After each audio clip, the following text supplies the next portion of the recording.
seems to me a very sensible way of looking at it. If neuroscience ultimately shows, if it hasn't already, that religious zealotry has a chemical or genetic component, then what solutions do you have to the whole question of world or religious peace? Asterisk.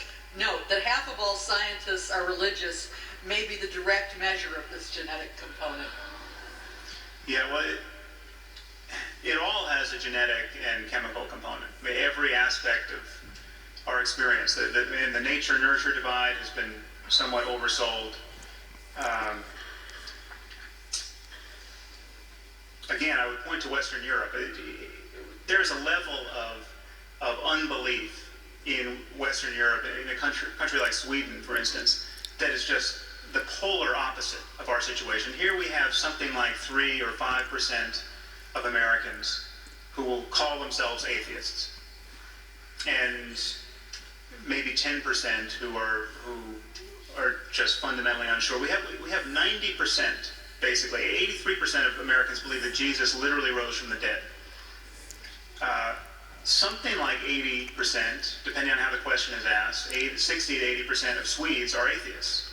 So unless you're going to allege some real genetic difference between Swedes and Americans, it doesn't seem like a genetic problem. It really, to my mind, is a conversational problem.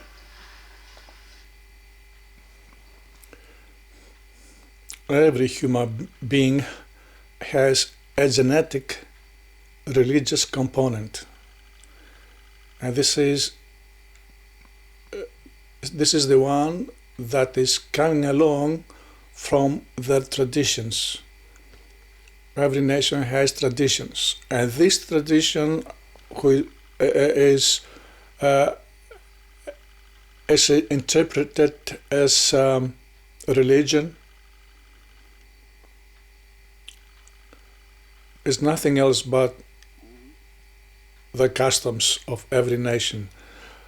They are coming down through the ages, and they becomes, as they Christians they say, as the question is, if people have inherited a religious biological component.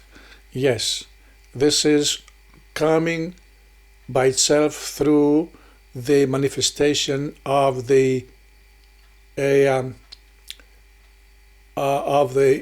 of every man's customs through the ages. They have fashioned and created those beliefs which are through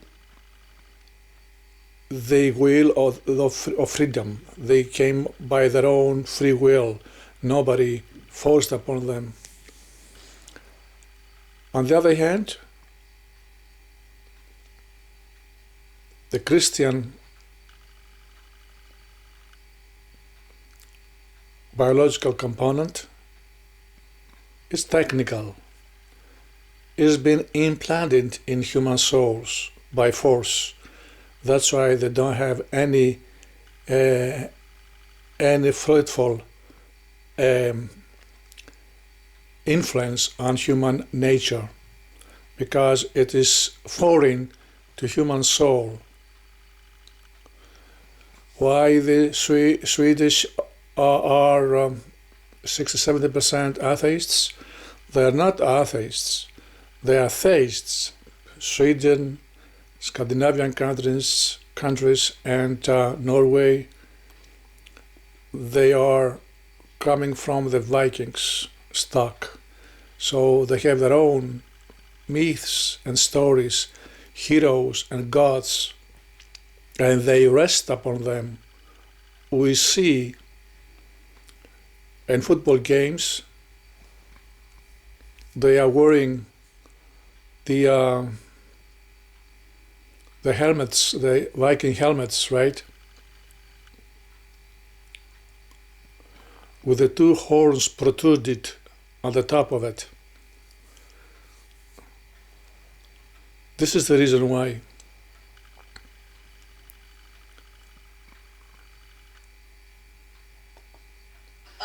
This is related. Why is the United States going backward in terms of its attachment to religion, while the rest of the educated world, Western Europe and Asia, is going forward?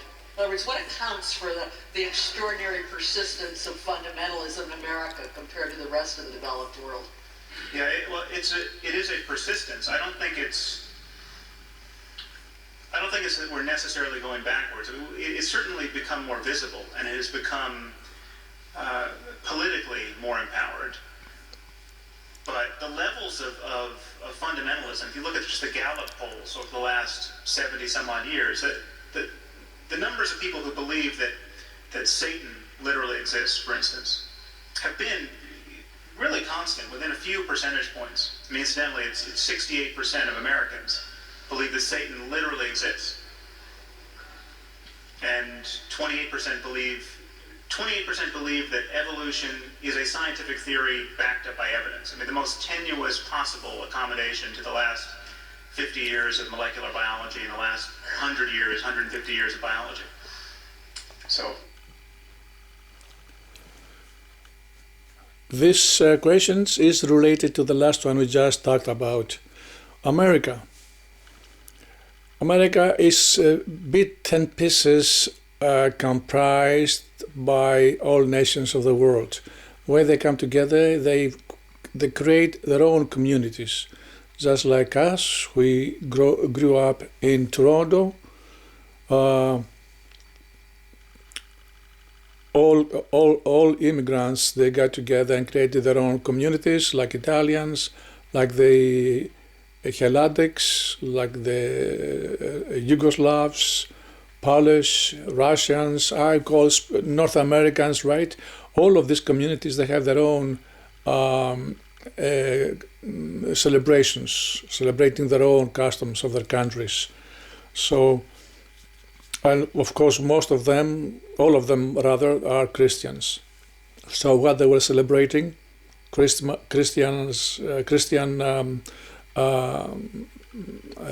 events, like, right? Us who are not Christians, who have our own celebrations, celebrating our own gods and customs and historical times. The same way and the Romans. But as a whole, America and Canada and the rest of the Christian countries, they are technical countries, right? They have no background, no history, no myths to rest upon and talk about and feel proud of, and narrating in tales and fables of their deeds and explorations, like we have, like all other nations of the world. They have the traditional ones. They are technical countries, and also they celebrate the Christian events. In America, Christianity has taken the form of exploiting the Christian beliefs, because they become heralds to every Sunday on television, tele-evangelists we call them. They preaching on television, listening to them, millions of people, and they make money out of it. The well-known Graham, who was such a one of the greatest personalities on evangelical television preaching, this is an example of it, right? So they don't have anything to do with the old country we call Europe, the old continent, which many people keep their traditional cultures, like Basque people, like us, indigenous people in Europe. They have it. In Latvia, in Estonia, in Russia, rather in Belarusia, I want to say, most likely the Scandinavian countries, they celebrate their own. The Germanic tribes, Gaul and Iberia, Spain. In America as a whole, they don't. This is a country uh, just uh, just functioning out of that respect, and it will take time, so many years to come to be able to create their own myths, and the future generations will fall back and said we had like what let's say an American who is worthwhile mentioning, in history. Let's say Lindbergh, the man who flew over the Atlantic. That was a heroic deed. Yes, they can cite it. They can cite him. What they can also recall are those people, those murderous wars against the Red Indians, like Buffalo Bill, the Custer, General Custer. I don't remember right now. Some guys, I have some notes on those murderous military men, right? Who persecuted the kid. Oh, the kid. Yes, that's another guy.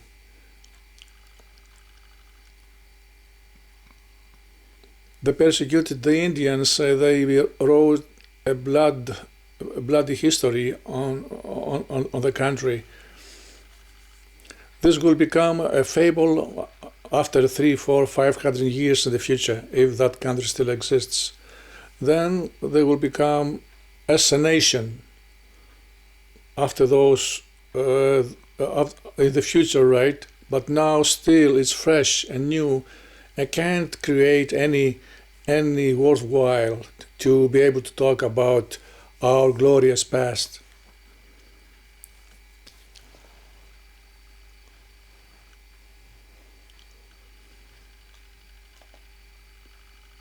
While there are many excellent and profound arguments against religion, what specific practical practices can replace the portions of religious ritual that deal with human fears and anxiety about death, for example? It's a good question for which I don't have any kind of comprehensive answer. I mean, it's something that I'm thinking about. It's something that we have to make up out of our own honest conversation. It is. Well, I wanted to point out that he is talking about conversation. Conversation will bring people, they bring them into the fold of logic. It's not conversation. It is, as I said, they're falling back on their old traditions. This is the source of their own identity and their own identity as a distinctive personality of a culture, of a given culture. To discuss and converse with someone is nothing else but just a way of obtaining knowledge on a particular theme. What is the subject of talk? This is only the reason. But to be able to raise and generate old memories from that particular person, nobody can do it, except if somebody is the same like him, he's the same like him. They talk on the same basic source of recollecting their own fables and myths of their own country, and they can relieve them. A Christian cannot participate in any kind of these conversations because he's just like a picture on the wall, speechless, faceless, and don't have any ideas what those two people would be talking about.